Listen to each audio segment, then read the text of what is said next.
I mean, different strokes for different folks, I guess. But maybe we should do a Cashflow Kings Philippines trip in 2030, 5 years.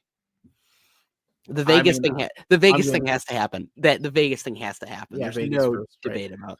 But we have like 2 years for that. Actually, yeah, pretty much. Oh, I also fun travel story. I saw like one of those, like he was probably in his 60s or 70s. He was old.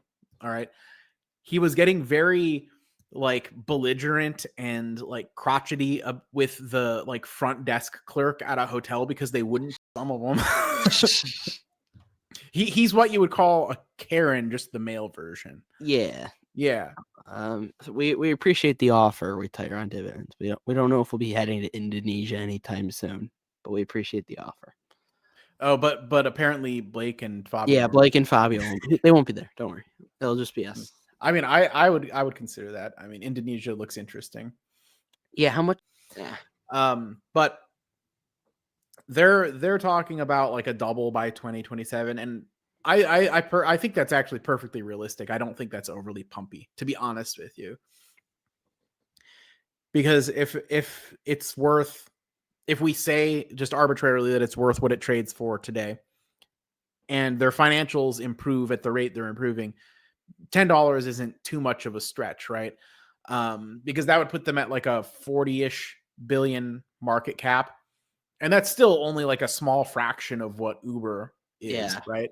And that's kind of like the test with this company, because obviously Uber has the US and Europe and stuff. So they're worth, it's just a bigger opportunity, right? Because they have such a bigger piece of like the world economy.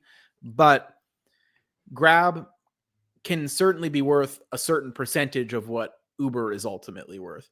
Mm-hmm. And then you have the X factor of the financial services part of it, right? Yeah. Which, who knows what that part of it could be worth. But since that part isn't profitable yet, I haven't really been, I'm not hanging my hat on that, you know? Yeah. I'm not making any kind of overly optimistic assumptions about it, but it does look good so far. Do you have any thoughts on management at all? It's not on Roger Over level, is it? So the interesting thing about their board of directors, the CEO of Uber is actually on Grab's board of directors. So I think that's a big positive for them, that they have that relationship.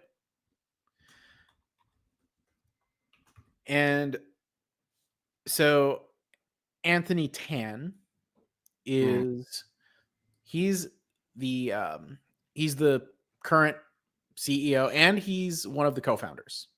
So it does, I think, meet the definition of a founder-led business. And I know a lot of people care pretty heavily about founder-led businesses. Like a lot of people got out of Amazon when Bezos handed it over to Jassy, for example. Yeah. I don't know his exact stake, like how much Grab stock he has, but he is one of Singapore's richest people, and his total net worth, like, he's not quite a billionaire, but he's close. Murata came in the finance community. Another thing also on management, when there was two guys with laptops in the front, it kind of like, they were kind of like explaining to me what they were looking at and how it worked and stuff, and it was pretty cool. But did you see the clip of that AI robot that like started swinging on people in Asia? No. Was it an Optimus Prime robot? It looked like it was like a concert or something, and it just started swinging on people in Asia.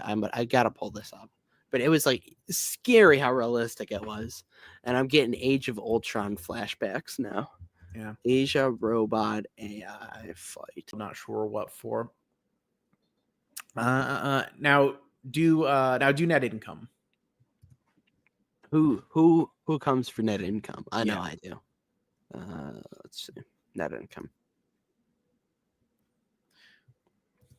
You see, no, do it quarterly, actually. Quarterly.